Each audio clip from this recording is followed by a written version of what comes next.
गौर से सुनिए दोस्तों, क्या आपने कभी खुद से यह सवाल किया है कि अगर आपका मन आपका गुलाम बन जाए तो आप क्या नहीं कर सकते? क्या आपने कभी महसूस किया है कि आपकी जिंदगी में सबसे बड़ी लड़ाई बाहर की दुनिया से नहीं, आपके अपने मन से है? सुबह उठने का मन नहीं करता, कुछ नया सीखने का मन नहीं करता, बुरी आदतें छोड़ने का मन नहीं करता, गुस्सा आ जाता है, मन भटक जाता है, काम का मन नहीं करता, और फिर दिन के अंत में पछतावा होता है कि आज भी खुद से हार गया। कभी सोचा है कि ऐसा क्यों होता है? इस वीडियो में हम उसी गहराई तक उतरेंगे जहां से ये सारा खेल शुरू होता है, आपके मन से। और बात बस समझने की नहीं है, बात है जागने की, सच को देखने की और अपने मन को साधने की। क्योंकि जिसने अपने मन को साध लिया उसने सारा संसार जीत लिया। गौतम बुद्ध ने कहा था, मन ही सब कुछ है, तुम जो सोचते हो वही बन जाते हो। अब जरा सोचिए, अगर आपका मन ही बार बार सोचता है कि मैं कमजोर हूं, मुझे नहीं आता, मेरा ध्यान नहीं लगता, तो वो सोच धीरे धीरे आपका सत्य बन जाती है। और यही है मन की सबसे बड़ी चाल। वो आपकी बनाई हुई आदतों, भावनाओं और यादों का गुलाम बन जाता है और आपको गुलाम बना देता है। मन एक बंदर की तरह है जो हर पल उछलता है, कभी भविष्य की चिंता में तो कभी अतीत के पछतावे में। आपके साथ भी होता है ना? आप कुछ करने बैठते हैं और अचानक मन कोई पुरानी बात याद दिला देता है, कोई दुख, कोई गलती, कोई डर, और फिर आप वहीं अटक जाते हैं, कुछ करते ही नहीं। आपका शरीर वहीं बैठा होता है, पर मन कहाँ होता है कोई नहीं जानता। अब जरा सोचिए, ये वही मन है जो आपको महान बना सकता है अगर आप इसे समझ लें, इसे दिशा दे दें। क्योंकि मन खुद नहीं जानता कि क्या अच्छा है, क्या बुरा है। वो तो बस जिस चीज को आप बार बार दोहराते हो उसी को सच मान लेता है। अगर आप हर रोज खुद से कहते हो, मैं कुछ नहीं कर सकता, मेरा मन नहीं लगता, मेरी किस्मत खराब है, तो मन वही दोहराएगा, वही परोसता रहेगा और आप उसी में डूबते जाओगे। पर अब वक्त आ गया है कि आप इस मन को पहचानो, इसका व्यवहार समझो, इसकी चालाकी पकड़ो और इसे खुद के अधीन करो। मनोविज्ञान कहता है कि हमारे 95% निर्णय हमारे अवचेतन मन से लिए जाते हैं। यानी हम जो सोचते हैं, जो महसूस करते हैं, उसका बड़ा हिस्सा हमें पता भी नहीं चलता और फिर भी वही हमारे जीवन की दिशा तय करता है। यानी अगर आपने अपने मन को सही प्रशिक्षण नहीं दिया तो वो बिना आपकी मर्जी के आपको वहां ले जाएगा जहां आप कभी नहीं जाना चाहते थे। अब एक बात ध्यान से समझो, अगर आपका मन ही नियंत्रण में नहीं है तो दुनिया का कोई लक्ष्य, कोई रिश्ता, कोई सफलता आपको संतोष नहीं दे सकती। क्योंकि उस सब को जीने के लिए सबसे पहले जिस चीज की जरूरत है वो है मन की स्थिरता। आधुनिक विज्ञान भी यही कहता है, दिमाग की वायरिंग और फायरिंग, यानी आप जैसे सोचते हो वैसे ही आप बनने लगते हो। हर बार जब आप नकारात्मक सोचते हो, आपका दिमाग उसी सोच की आदत डाल लेता है और यही आपकी आइडेंटिटी बन जाती है। अब जरा रुकिए और सोचिए, क्या आप वाकई अपने मन के मालिक हैं या फिर आपका मन ही आपको चला रहा है? यही है वो सवाल जो इस वीडियो की शुरुआत है। क्योंकि जब तक आप इस सवाल का जवाब खुद नहीं ढूंढोगे, तब तक कोई बाहरी ज्ञान, कोई मोटिवेशन, कोई तरीका काम नहीं करेगा। इस वीडियो में हम आपके सामने वो रहस्य खोलने वाले हैं जिसके बाद आप जानोगे कि मन को जीतना क्या होता है और कैसे हर आम इंसान अपने मन की शक्ति को जागृत कर सकता है। और याद रखिए, मन को जीतना कोई एक दिन का काम नहीं है, ये एक अभ्यास है, एक यात्रा है, एक युद्ध है जो हर दिन लड़ा जाता है। लेकिन अगर आप इस युद्ध को समझ लें तो जीत पक्की है। अब हम उस बिंदु पर पहुंच चुके हैं जहां से असली सफर शुरू होगा। इस सफर में हम जानेंगे मन को कंट्रोल करने की 5 सबसे शक्तिशाली विधियां, जो न केवल आपके विचारों को बदलेंगी बल्कि आपके जीवन की दिशा ही मोड़ सकती हैं। तो बने रहिए इस वीडियो के साथ, क्योंकि अब जो आएगा वो सिर्फ जानकारी नहीं, जागृति है। पहली विधि, सकारात्मक आत्मवार्ता, पॉजिटिव सेल्फ टॉक। क्या आपने कभी अपने आप से कहा है, मुझसे नहीं होगा? स्विंगल, मैं हमेशा गलती करता हूं। जेरेनियम, मेरे बस की बात नहीं है। अगर हां, तो आज इस वीडियो को पूरा देखना आपके जीवन की दिशा को बदल सकता है। क्योंकि जिस व्यक्ति से आप सबसे ज्यादा बातें करते हैं वो कोई और नहीं, आप खुद हैं। और यही बातचीत आपके भविष्य की दिशा तय करती है। हमारा मन जो सोचता है वही हम बनते हैं। ये बात सिर्फ कोई मोटिवेशनल डायलॉग नहीं है, ये विज्ञान भी कहता है और ब्रह्मज्ञान भी।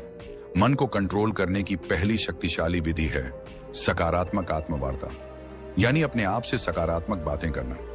ये कोई मामूली आदत नहीं, ये आपकी आत्मा से सीधा संवाद है। जब हम रोज खुद को नकारात्मक बातें कहते हैं, जैसे मैं कमजोर हूं, मेरे साथ ही ऐसा क्यों होता है, मुझे कुछ नहीं आता, तो हमारा अवचेतन मन, सबकॉन्शियस माइंड उन बातों को सच मानने लगता है। फिर वही बातें हमारी आदत बन जाती हैं, हमारी सोच बन जाती है और धीरे धीरे हमारा भविष्य भी वैसा ही बनने लगता है। मनोविज्ञान कहता है कि हमारा अवचेतन मन हर उस बात को रिकॉर्ड करता है जो हम खुद से बार बार कहते हैं। इसलिए अगर आप खुद से बार बार बोलते हैं मैं हार जाऊंगा, तो आपकी सोच हारने वाली बन जाएगी।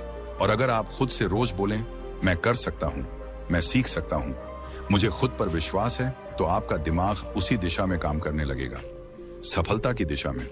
इस आत्मवार्ता का असर केवल आपके आत्मविश्वास पर ही नहीं पड़ता, बल्कि ये आपके शरीर की ऊर्जा, आपके फैसले और आपकी दृष्टि तक को प्रभावित करता है। गौतम बुद्ध ने कहा था, मन ही सब कुछ है, जैसा तुम सोचते हो वैसे ही बन जाते हो। उनकी ये बात आज के विज्ञान से भी मेल खाती है। पॉजिटिव सेल्फ टॉक हमारे न्यूरॉन्स को नए रास्ते बनाने पर मजबूर करती है। यानी जब आप बार बार खुद से अच्छा बोलते हैं, तो आपका दिमाग नई संभावनाओं के लिए खुलने लगता है। अब सवाल उठता है, ये सकारात्मक आत्मवार्ता करनी कैसे है? सबसे पहले, हर सुबह उठते ही अपने आप से एक बात जरूर कहिए, मैं आज पहले से बेहतर हूं और हर दिन आगे बढ़ रहा हूं। ये छोटे छोटे वाक्य आपके दिन की दिशा तय करते हैं। दूसरा, जब भी कोई काम मुश्किल लगे तो खुद से ये मत कहो कि मुझसे नहीं होगा, बल्कि कहो ये चुनौती है और मैं इसे सीखने का मौका मानता हूं। इस सोच से आपका डर छंटने लगता है। तीसरा, अगर आप किसी गलती को लेकर खुद को कोसते हो, तो उसी समय खुद से कहो मैं सीखने वाला हूं, गलती मेरी पहचान नहीं है। ये आत्म स्वीकृति आपके मन को बोझ से मुक्त करती है। दुनिया में कोई भी सफलता तब तक नहीं आती जब तक आप खुद पर विश्वास करना नहीं सीखते, और ये विश्वास तब पैदा होता है जब आप खुद से बात करना शुरू करते हैं, सकारात्मक ढंग से। अब यहाँ एक बात और समझना बेहद जरूरी है। सकारात्मक आत्मवार्ता का मतलब ये नहीं कि आप हर हाल में खुद से झूठ बोलें, बल्कि इसका अर्थ है अपने अंदर की सच्चाई को देखना, समझना और उसे उन्नत दिशा में मोड़ना। अगर आप किसी कमजोरी को पहचानते हैं, तो खुद से कहिए, हाँ ये मेरी कमी है, लेकिन मैं इसे सुधार सकता हूं। बस यही सोच आपको हर दिन एक नए स्तर पर ले जाएगी। इस आदत को अपनाने के लिए आप एक छोटा सा अभ्यास कर सकते हैं। रोज रात को सोने से पहले अपने आप से 3 सकारात्मक बातें बोलिए, जैसे आज मैंने खुद पर काम किया, मैं आगे बढ़ रहा हूं, मुझे खुद से प्यार है। ये बातें छोटी लगती हैं, लेकिन यही छोटी बातें आपके अंदर की जंग को जीतने में मदद करती हैं। बुद्ध कहते हैं, खुशी हमारे अपने विचारों पर निर्भर करती है। तो अगर आपके विचार आपके खुद के बारे में नकारात्मक होंगे, तो आपके जीवन का हर कोना दुखी लगेगा। लेकिन अगर आप अपने अंदर सकारात्मक ऊर्जा भरते हो, तो मुश्किलें भी साधारण लगने लगती हैं। अब ध्यान दीजिए, यह तो सिर्फ पहली विधि थी, मन को नियंत्रित करने की शुरुआत। इस यात्रा में आगे और भी गहराई है, और अब हम प्रवेश करेंगे दूसरी विधि में, जो आपके मन को स्थिरता और गहराई प्रदान करेगी, ताकि आप न केवल सोचें सकारात्मक, बल्कि महसूस करें आत्मिक शक्ति। दूसरी विधि, लक्ष्य निर्धारण, गोल सेटिंग। क्या आपने कभी सोचा है कि मन भटकता क्यों है? क्यों हम अक्सर एक काम शुरू तो करते हैं, लेकिन बीच में ही छोड़ देते हैं? क्यों हमारा मन कभी अतीत की यादों में उलझा रहता है, तो कभी भविष्य की चिंता में खोया रहता है? इसके पीछे एक गहरी वजह है, अस्पष्टता। मन को दिशा तब मिलती है जब उसे पता हो कि उसे जाना कहाँ है, और जब यह दिशा नहीं होती, तो मन बिल्कुल उस घोड़े की तरह होता है जो खुली जमीन में बेतहाशा दौड़ रहा हो, बिना किसी मंजिल के। इसलिए मन को नियंत्रित करने की दूसरी शक्तिशाली विधि है लक्ष्य निर्धारण। जी हाँ, स्पष्ट, यथार्थवादी और प्रेरणादायक लक्ष्य। जिस इंसान ने अपने जीवन का उद्देश्य तय कर लिया, उसका मन खुद ब खुद अनुशासित हो जाता है। गौतम बुद्ध ने एक बार कहा था, यदि कोई व्यक्ति एक बाण को निशाने पर चलाता है, तो पहले वह जानता है कि निशाना कहाँ है। उसी प्रकार जीवन को सही दिशा में ले जाने के लिए मनुष्य को पहले अपने लक्ष्य को जानना चाहिए। ये बात सिर्फ बौद्ध दर्शन में नहीं, बल्कि आधुनिक मनोविज्ञान में भी साफ साफ कही जाती है। मनोवैज्ञानिक कहते हैं कि जब आप स्पष्ट लक्ष्य बनाते हैं, तो आपका मस्तिष्क एक केंद्र बिंदु ढूंढ लेता है। यह केंद्र बिंदु दिमाग को एक ही दिशा में सोचने, योजना बनाने और मेहनत करने के लिए प्रेरित करता है। जिस तरह से जीपीएस लोकेशन डाले बिना रास्ता नहीं दिखाता, उसी तरह लक्ष्य के बिना आपका मन आपको कहीं नहीं ले जाएगा, या फिर किसी ऐसी जगह पहुंचा देगा जहां आप कभी जाना ही नहीं चाहते थे। यहां पर एक महत्वपूर्ण तथ्य आता है, रेटिकुलर एक्टिवेटिंग सिस्टम RAS, ये हमारे मस्तिष्क का एक खास सिस्टम होता है जो हमें सिर्फ उन्हीं चीजों पर ध्यान देने देता है जो हमारे लक्ष्य से जुड़ी होती हैं। उदाहरण के लिए, अगर आप सोचते हैं कि मुझे एक लेखक बनना है, तो अचानक आपको किताबें, लेखन से जुड़ी जानकारी और अवसर खुद ही दिखने लगते हैं। ये कोई जादू नहीं है, ये आपका लक्ष्य और दिमाग का आपसी तालमेल है। अब सवाल ये है, लक्ष्य कैसा होना चाहिए? कई बार लोग बहुत बड़े बड़े लक्ष्य बना लेते हैं, लेकिन वो इतने धुंधले और अनियोजित होते हैं कि दिमाग उन्हें समझ ही नहीं पाता। इसलिए पहला कदम है अपने लक्ष्य को स्पष्ट और यथार्थवादी बनाना। उदाहरण के लिए, अगर आप कहते हैं मुझे सफल बनना है, तो यह बहुत ही धुंधला लक्ष्य है। लेकिन अगर आप कहते हैं मुझे अगले 6 महीनों में एक किताब लिखनी है, या मुझे 1 साल में एक छोटा बिजनेस शुरू करना है, तो आपका दिमाग उस लक्ष्य को पकड़ पाता है। यहाँ एक और बात समझना जरूरी है, लक्ष्य केवल मस्तिष्क को दिशा ही नहीं देता, बल्कि भावनात्मक ऊर्जा भी प्रदान करता है। जब हम एक लक्ष्य बनाते हैं और उसे पाने की कल्पना करते हैं, तो हमारे दिमाग में डोपामिन नामक रसायन रिलीज होता है। यह रसायन हमें खुशी, प्रेरणा और एक सकारात्मक ऊर्जा देता है। यानी लक्ष्य केवल मन को रोकता नहीं, बल्कि उसे चलने की सही प्रेरणा भी देता है। अब एक और सवाल उठता है, क्या एक लक्ष्य ही काफी है? तो इसका उत्तर है नहीं। लक्ष्य का विभाजन होना चाहिए, दीर्घकालिक लॉन्ग टर्म, मध्यकालिक मिड टर्म और लघुकालिक शॉर्ट टर्म। क्योंकि जब हम एक बहुत दूर का लक्ष्य बनाते हैं और उसके बीच कोई पड़ाव नहीं रखते, तो हमारा मन थक जाता है और कहता है अभी तो बहुत दूर है, फिर कभी शुरू करेंगे। इसलिए छोटे छोटे पड़ाव होना जरूरी है, ताकि मन को हर पड़ाव पर एक संतुष्टि और प्रगति की भावना मिलती रहे। आप जब एक लक्ष्य तय करते हैं और उस पर काम करना शुरू करते हैं, तो आपका मन विकर्षणों को खुद ही ठुकराने लगता है। जैसे ही आपका ध्यान भटकता है, दिमाग आपको याद दिलाता है हमारा लक्ष्य अभी अधूरा है, और यहीं से शुरू होता है मन पर नियंत्रण। अब सोचिए, एक मन जिसने खुद को एक दिशा में बांध लिया है, वो कितनी शक्ति उत्पन्न कर सकता है। आपने देखा होगा, जब आप किसी जरूरी काम में पूरे मन से लगे होते हैं, तो आपको भूख, प्यास, थकावट कुछ भी महसूस नहीं होता। क्यों? क्योंकि लक्ष्य ने आपके मन को पूर्ण रूप से फोकस्ड कर दिया है। यही शक्ति अगर हर दिन की आदत बन जाए, तो आपका जीवन वो रूप ले सकता है जिसकी कल्पना आपने कभी सिर्फ सपनों में की थी। आज के समय में सबसे बड़ी बीमारी क्या है? ओवर थिंकिंग, एंजाइटी, डिस्ट्रैक्शन, और इन सब का इलाज है लक्ष्य। लक्ष्य तय कर लीजिए और फिर देखिए आपका मन कैसे स्वतः अनुशासित होने लगता है। वो हर चीज जो आपका समय बर्बाद कर रही है, वो बेकार लगने लगेगी। मन बार बार आपको खींचकर आपके लक्ष्य की तरफ ले जाएगा। ये कोई चमत्कार नहीं, ये मन की दिशा बदलने की तकनीक है। अब जरा ये विचार कीजिए, अगर एक छोटा सा चुंबक लोहे की सुई को खींच सकता है, तो एक स्पष्ट और सशक्त लक्ष्य आपके मन को कितना खींच सकता है? मन जो अभी तक इधर उधर भागता फिर रहा था, वह धीरे धीरे उस चुंबक यानी लक्ष्य की ओर आकर्षित होने लगेगा। गौतम बुद्ध ने कहा था, मन अत्यंत चंचल है, लेकिन यदि उसे साध लिया जाए, तो वह आपके सबसे बड़े शत्रु को भी मित्र बना सकता है। इस साधना का पहला चरण था आत्मवार्ता और दूसरा लक्ष्य निर्धारण। ये दोनों विधियां मिलकर आपके मन को भीतर से पुनः प्रशिक्षित करती हैं। ये उसे एक नए रास्ते पर चलाना सिखाती हैं, जहां दिशा है, उत्साह है और स्पष्टता है। तो अगर आप चाहते हैं कि आपका मन आपकी बात माने, तो सबसे पहले आप उसे बताइए कि कहां जाना है। फिर देखिए कैसे वो रास्ता खुद बनाने लगता है। और यही से शुरू होती है वास्तविक आत्मशक्ति की यात्रा।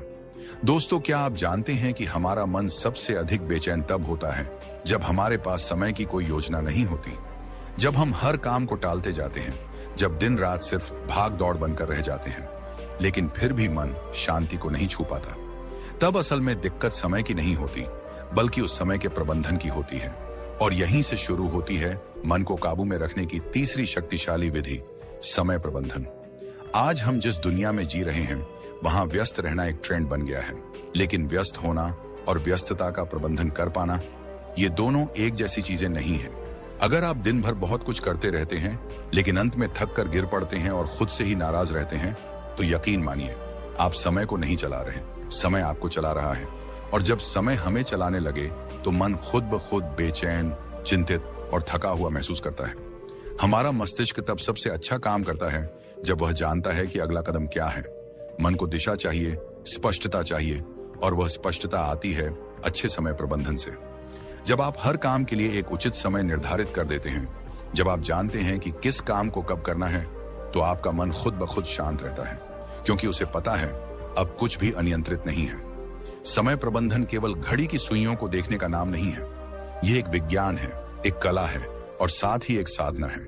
अगर आपने इसे साध लिया तो आप केवल अपने दिन को नहीं, अपने जीवन को, अपने भाग्य को और अपने मन को भी साध लेंगे। आधुनिक मनोविज्ञान कहता है कि जब हम अपने दिन की योजना बनाते हैं और उसे फॉलो करते हैं, तो हमारा ब्रेन डोपामिन नामक एक रसायन छोड़ता है जो हमें संतुष्टि और ऊर्जा का एहसास कराता है। यह वही रसायन है जो तब निकलता है जब हम कोई उपलब्धि प्राप्त करते हैं। यानी यदि आप हर सुबह अपनी दिनचर्या तय कर लेते हैं और दिन के अंत में उस पर टिके रहते हैं, तो आपका मस्तिष्क आपको एक सफल व्यक्ति की अनुभूति देता है, जिससे आत्मविश्वास बढ़ता है, चिंता घटती है और मन शांत होता है। अब बात करें ब्रह्म ज्ञान की, तो हमारे प्राचीन ग्रंथों में भी समय को सबसे बड़ा गुरु माना गया है। वेदों में कहा गया है, कालो ही परमम बलम, अर्थात समय ही सबसे बड़ी शक्ति है। जो इस शक्ति के साथ चलना सीख लेता है, उसके लिए कोई भी लक्ष्य असंभव नहीं रह जाता। गौतम बुद्ध भी समय के महत्व को भली भांति समझते थे। उन्होंने एक जगह कहा था, जो व्यक्ति एक क्षण को भी व्यर्थ नहीं जाने देता, वह जीवन को पूर्णता के साथ जीता है। बुद्ध के अनुसार जीवन की सच्ची शांति तभी संभव है जब हम हर क्षण में जागरूक रहें, हर पल का उपयोग करें। उन्होंने एक और अद्भुत बात कही थी, भविष्य की चिंता मत करो, भूतकाल के पछतावे में मत रहो, वर्तमान क्षण में जियो, क्योंकि यहीं पर जीवन है। समय प्रबंधन हमें वर्तमान में केंद्रित रहने की कला सिखाता है। जब हम अपने कार्यों को समयबद्ध करते हैं, तो हम अपने मन को अनावश्यक विचारों और चिंता से बचाते हैं। इससे मन न तो अतीत की गलियों में भटकता है, न भविष्य की अनिश्चितता में उलझता है। वह ठहरता है, जागता है और नियंत्रण में आता है। आधुनिक समय में अगर कोई व्यक्ति कहता है, मेरे पास समय नहीं है, तो असल में वह कह रहा है, मेरे पास प्राथमिकता तय करने की कला नहीं है। क्योंकि सच ये है कि हम सबके पास एक ही दिन के 24 घंटे हैं। अंतर केवल इस बात में है कि कोई उन्हें कैसे उपयोग करता है। कोई उस समय से अपने सपनों का महल बना लेता है, तो कोई उसी समय को टालमटोल और आलस्य में गंवा देता है। एक और मनोवैज्ञानिक शोध ये बताता है कि जब कोई व्यक्ति अपने कामों को प्रॉपर टाइम फ्रेम में बांट देता है, तो उसकी निर्णय लेने की शक्ति और आत्मनियंत्रण सेल्फ कंट्रोल में 35% तक की वृद्धि देखी जाती है। यानी समय की सही योजना न केवल काम में सहायता करती है, बल्कि मनोबल और मानसिक स्थिरता को भी बढ़ाती है। अब सोचिए, अगर हर सुबह उठकर आप केवल इतना जान लें कि आज का दिन आपके हाथ में है और आपको इसे इस प्रकार जीना है कि शाम तक आपका मन थक कर नहीं, बल्कि तृप्त होकर सोए, तो कितना बदल जाएगा आपका जीवन। आप स्वयं अनुभव करेंगे कि मन अब उतना बेकाबू नहीं है, विचारों का शोर कम हो रहा है और एक गहरी स्पष्टता जन्म ले रही है। समय का सही प्रबंधन एक तरह से अपने आप से किया गया सबसे सुंदर वादा है कि मैं अपने जीवन को अनमोल मानता हूं और इसे यूं ही व्यर्थ नहीं जाने दूंगा। और जब ये भाव मन में दृढ़ हो जाता है, तब मन भी उसी अनुरूप काम करता है, वह आपके नियंत्रण में आने लगता है। तो यदि आप अपने मन को नियंत्रित करना चाहते हैं, शांत और स्थिर बनाना चाहते हैं, तो अपनी दिनचर्या को पुनः रचिए, हर घंटे का हिसाब रखिए और सबसे जरूरी, हर पल को पूरी जागरूकता और गहराई से जीने की आदत डालिए। जब मन देखेगा कि आप समय का सम्मान कर रहे हैं, तो वह भी आपको सम्मान देगा। दोस्तों, क्या आप जानते हैं, हम सबके भीतर एक ऐसी शक्ति है जो अगर जाग जाए तो न कोई डर टिक सकता है, न कोई चिंता, न कोई भ्रम। लेकिन अफसोस की बात यह है कि आज की भाग दौड़ भरी जिंदगी में हम उस शक्ति से बिल्कुल कट चुके हैं। मन एक भटकती हुई हवा बन गया है, कभी अतीत के पछतावे में उलझा हुआ, तो कभी भविष्य की चिंता में डूबा हुआ। और यही सबसे बड़ा कारण है मानसिक अशांति का, नींद ना आने का, अकेलेपन का और आत्मविश्वास की कमी का। आज हम बात करने जा रहे हैं ध्यान की, यानी मेडिटेशन की। ये सिर्फ कोई साधना नहीं, ये कोई ट्रेंड नहीं, ये कोई वेस्टर्न तकनीक नहीं, बल्कि ये हमारी ही आत्मा का द्वार है, जिससे होकर हम अपने भीतर के सच्चे स्वरूप तक पहुंच सकते हैं। हर दिन कुछ ही मिनट का ध्यान आपके पूरे जीवन की दिशा बदल सकता है। और यह कोई अतिशयोक्ति नहीं है, यह विज्ञान भी मान चुका है और ब्रह्म ज्ञान भी बार बार इसी बात की पुष्टि करता है। जब आप ध्यान करते हैं, तो सबसे पहले जो होता है वो यह कि आपका मन स्थिर होता है। वह मन जो अभी तक बंदर की तरह इधर उधर कूद रहा था, वह शांत हो जाता है। और जब मन शांत होता है, तभी तो आप अपने विचारों को स्पष्ट देख सकते हैं। ये क्लैरिटी ऑफ थॉट्स ही आपकी हर समस्या का हल है, क्योंकि समस्या से ज्यादा परेशान करने वाला तो भ्रम होता है, और भ्रम तब टूटता है जब विचारों में स्पष्टता आती है। आज मनोवैज्ञानिक भी कहते हैं कि जब कोई व्यक्ति रोज 10 से 15 मिनट ध्यान करता है तो उसका एमिग्डाला, जो हमारे मस्तिष्क का वह हिस्सा है जो डर और चिंता को नियंत्रित करता है, वो छोटा होने लगता है, और इससे व्यक्ति का इमोशनल रिस्पॉन्स सुधरने लगता है। मतलब यह कि जो बात पहले आपको बहुत जल्दी गुस्सा दिला देती थी, वही बात अब शायद आपको हंसी में टालने की शक्ति दे दे। जो पहले आपकी नींद छीन लेती थी, वही अब आपको गहरी नींद में डुबा दे। ध्यान कोई दिखावा नहीं है, ये एक आंतरिक प्रक्रिया है, और यह तभी फल देती है जब आप इसे श्रद्धा और नियमितता से करते हैं। जैसे शरीर के लिए व्यायाम जरूरी है, वैसे ही मन के लिए ध्यान एक आवश्यकता है। ये कोई विकल्प नहीं, बल्कि मानसिक स्वच्छता का मूल आधार है। अब जरा एक पल रुकिए और अपने भीतर झांकिए, बिना किसी आवाज के, बिना किसी शब्द के, बस खुद के साथ कुछ पल बिताने की कोशिश कीजिए। क्या आप जानते हैं कि जब आप गहराई से ध्यान में जाते हैं तो आप न सिर्फ अपने विचारों को समझने लगते हैं, बल्कि आप यह भी महसूस करने लगते हैं कि आप वो विचार नहीं हैं। आप तो वो देखने वाला है जो हर विचार को आते जाते देख रहा है। गौतम बुद्ध ने ध्यान को जीवन का मूल बताया। उन्होंने कहा, ध्यान ही एकमात्र रास्ता है जिससे तुम अपने भीतर की आग को बुझा सकते हो। उन्होंने वर्षों तक मौन साधना की, अपने विचारों को परखा, और उसी गहराई से उन्होंने संसार को बताया कि मनुष्य का दुख किसी बाहरी कारण से नहीं होता, बल्कि उसके मन की अस्थिरता ही उसका सबसे बड़ा शत्रु है, और इस शत्रु को हराने का एकमात्र रास्ता ध्यान है। बुद्ध के अनुसार ध्यान तुम्हें साक्षी बनाता है, और जब तुम साक्षी हो जाते हो, तब तुम अपने डर को भी, अपने क्रोध को भी, अपनी व्यथा को भी बाहर से देख सकते हो। और यही दूरी ही तो है मुक्ति की शुरुआत। आज जितना समय हम बाहरी चीजों पर खर्च कर देते हैं, मोबाइल स्क्रोलिंग, टीवी देखना या बेवजह की बातचीत, अगर उसी में से हम सिर्फ 15 मिनट अपने लिए, अपने मन के लिए दे दें, तो सोचिए हमारा जीवन कितना बदल सकता है। ध्यान करने के लिए किसी विशेष स्थान या किसी विशेष पद्धति की आवश्यकता नहीं, बस शांति हो, एक कोना हो, और हो थोड़ी सी इच्छा खुद को समझने की, खुद से मिलने की। आप चाहे तो आंखें बंद करें, अपनी सांसों पर ध्यान दें, चाहे तो ओम का उच्चारण करें, चाहे तो सिर्फ मौन रहें। तरीका कोई भी हो सकता है, लेकिन परिणाम हमेशा एक ही मिलेगा, शांति, गहराई और भीतर की शक्ति। ध्यान हमें सिखाता है कि शांति बाहर नहीं, भीतर है। ध्यान हमें सिखाता है कि समाधान कोई और नहीं देगा, हमें खुद ही खोजना होगा। ध्यान हमें सिखाता है कि जब तक तुम अपने मन पर नियंत्रण नहीं करते, तब तक कोई भी चीज तुम्हें पूरी तरह संतुष्टि नहीं दे सकती, न दौलत, न रिश्ते, न सफलता। और अंत में एक बात जो सबसे जरूरी है, ध्यान कोई एक बार का प्रयोग नहीं है, यह एक निरंतर यात्रा है। जैसे जैसे आप इस यात्रा में आगे बढ़ेंगे, वैसे वैसे आप खुद को उस रूप में जानने लगेंगे जो आप वास्तव में हैं। आप पाएंगे कि आप सिर्फ एक शरीर नहीं, एक नाम नहीं, एक पहचान नहीं, बल्कि आप शुद्ध चेतना हैं, शुद्ध शक्ति हैं। और जब यह बोध हो जाता है, तब मन पर नियंत्रण कोई कठिन कार्य नहीं लगता। तब चिंता मिट जाती है, तब डर भाग जाता है, तब भीतर से आवाज आती है, अब तुम मुक्त हैं। और ठीक यहीं से हमारी अगली विधि की शुरुआत होती है, जो इस शुद्ध चेतना को और अधिक गहराई से पहचानने की ओर हमें ले जाएगी। जब जीवन की आपाधापी हमें थका देती है, जब विचारों का शोर इतना बढ़ जाता है कि अपने ही मन की आवाज सुनना मुश्किल हो जाता है, तब हम अक्सर मानसिक शांति की तलाश में भटकते हैं। हर कोई यही सोचता है, कैसे अपने मन को काबू में लाया जाए, कैसे इस बेचैनी से बाहर निकला जाए, कैसे अपने जीवन को फिर से संतुलित किया जाए।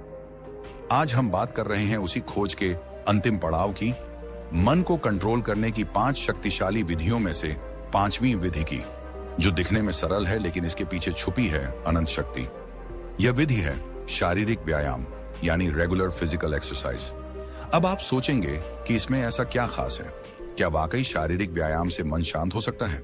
तो चलिए आज हम इस पर गहराई से बात करते हैं, सिर्फ शब्दों से नहीं, बल्कि विज्ञान, प्राचीन ज्ञान और अनुभव से जुड़े तथ्यों के आधार पर। सबसे पहले यह समझिए कि हमारे मन और शरीर का रिश्ता कितना गहरा है। जब शरीर में कोई बदलाव होता है तो उसका सीधा असर मन पर पड़ता है, और जब मन में कुछ चलता है तो शरीर भी उसका असर झेलता है। इसीलिए अगर आप अपने मन को नियंत्रित करना चाहते हैं तो शरीर को अनदेखा नहीं कर सकते। आधुनिक विज्ञान कहता है कि जब हम व्यायाम करते हैं, चाहे वो तेज चलना हो, योग हो, दौड़ना हो या कोई खेल, तो हमारा मस्तिष्क एंडोर्फिन्स नामक रसायन छोड़ता है, जिसे फील गुड हार्मोन्स कहा जाता है। यह वही रसायन है जो हमें सुकून देता है, तनाव को कम करता है और मन को स्थिर करता है। यही कारण है कि जो लोग रोजाना व्यायाम करते हैं वे मानसिक रूप से ज्यादा स्थिर, शांत और सकारात्मक बने रहते हैं। अब अगर हम प्राचीन ब्रह्म ज्ञान की ओर देखें तो वेदों और उपनिषदों में भी कहा गया है, शरीर माध्यम खलु धर्म साधनम, अर्थात यह शरीर ही धर्म पालन का पहला साधन है। जब शरीर स्वस्थ होगा तभी मन भी अनुशासित होगा और जीवन का लक्ष्य प्राप्त कर पाना संभव होगा। गौतम बुद्ध के जीवन में भी इसका विशेष महत्व देखने को मिलता है। बुद्ध ने अपने शिष्यों को केवल ध्यान और उपदेश ही नहीं दिए, बल्कि उन्हें नियमित रूप से चलने, शरीर को सक्रिय रखने और अपने शरीर के साथ अपने मन का भी ध्यान रखने की शिक्षा दी। जीवन में मध्य मार्ग अपनाओ, ये बुद्ध का सबसे बड़ा संदेश था। न तो शरीर को इतना थकाओ कि वह टूट जाए और न ही उसे इतना आराम दो कि वह जड़ हो जाए। संतुलन ही असली साधना है। ध्यान दीजिए, जब आप थके हुए होते हैं, तनाव में होते हैं या क्रोध में होते हैं तो आपका शरीर कैसा हो जाता है? आपकी सांसें तेज चलने लगती हैं, मांसपेशियां कस जाती हैं, नींद उड़ जाती है और पेट में गड़बड़ी होने लगती है। यह सब शरीर के अंदर का संकेत है कि मन ठीक नहीं चल रहा। लेकिन जैसे ही आप व्यायाम करते हैं, श्वास गहरी होती है, शरीर में ऊर्जा दौड़ती है, नींद सुधरती है और मन हल्का लगने लगता है। इसका एक और गहरा पक्ष है जो बहुत कम लोग समझते हैं। जब आप व्यायाम करते हैं तो आप अपने शरीर से जुड़ते हैं। उस क्षण आप वर्तमान में होते हैं, अभी और यही है being in the present moment, जो कि ध्यान का सबसे मूल सिद्धांत है। और जब आप इस तरह से हर दिन अपने शरीर के साथ उपस्थित रहते हैं तो धीरे धीरे आपका मन भी आपके नियंत्रण में आना शुरू करता है। व्यायाम का मतलब सिर्फ जिम जाना या भारी वजन उठाना नहीं है। यह तो आपकी दिनचर्या का एक हिस्सा बन सकता है, जैसे सुबह की सैर, सूर्य नमस्कार, प्राचीन योगासनों का अभ्यास या यहाँ तक कि खेतों में काम करना भी एक तरह का व्यायाम है। सवाल ये नहीं है कि आप क्या करते हैं, सवाल ये है कि आप कितनी नियमितता से करते हैं और कितनी श्रद्धा से करते हैं। और एक बात हमेशा याद रखें, जब आप अपने शरीर को रोज सुधारते हैं तो आप अनजाने में अपने मन को भी एक मन को नियंत्रित करना कोई एक दिन का काम नहीं है। ये एक यात्रा है, आत्मज्ञान की, अनुशासन की और अपने भीतर की शक्ति को पहचानने की। जब आप अपने मन को समझना शुरू करते हैं, उसे दिशा देना सीखते हैं, तो आप खुद महसूस करेंगे कि जीवन में कितनी शांति, स्पष्टता और ऊर्जा आ गई है। आज से ही छोटी शुरुआत करें, ध्यान करें, अपनी सांसों पर ध्यान दें, अपने विचारों को देखें और हर दिन खुद से जुड़ने का प्रयास करें। एक दिन, 2 दिन, 1 हफ्ता और धीरे धीरे आप अपने भीतर के उस मौन को महसूस करेंगे जो अब तक बाहर की दुनिया के शोर में खो गया था। और याद रखिए, मन पर विजय ही जीवन की सबसे बड़ी जीत होती है। अगर आपको यह वीडियो पसंद आया हो, अगर आपको इससे कुछ सीखने को मिला हो, अगर इन बातों ने आपके मन को छुआ हो, तो कृपया इस वीडियो को लाइक करें, अपने दोस्तों और परिवार के साथ शेयर करें और हमारे YouTube चैनल को सब्सक्राइब करें। आपका एक सब्सक्राइब हमें प्रेरणा देता है कि हम आपके लिए और भी गहरा और भी सार्थक ज्ञान लेकर आए। हमारा उद्देश्य सिर्फ वीडियो बनाना नहीं, बल्कि आपके जीवन में एक सकारात्मक बदलाव लाना है। तो जुड़िए हमारे साथ इस आत्म विकास की यात्रा में, क्योंकि आने वाले वीडियो में हम बात करेंगे एक ऐसे विषय पर जो आपके जीवन के हर कोने को रोशन कर सकता है। धन्यवाद।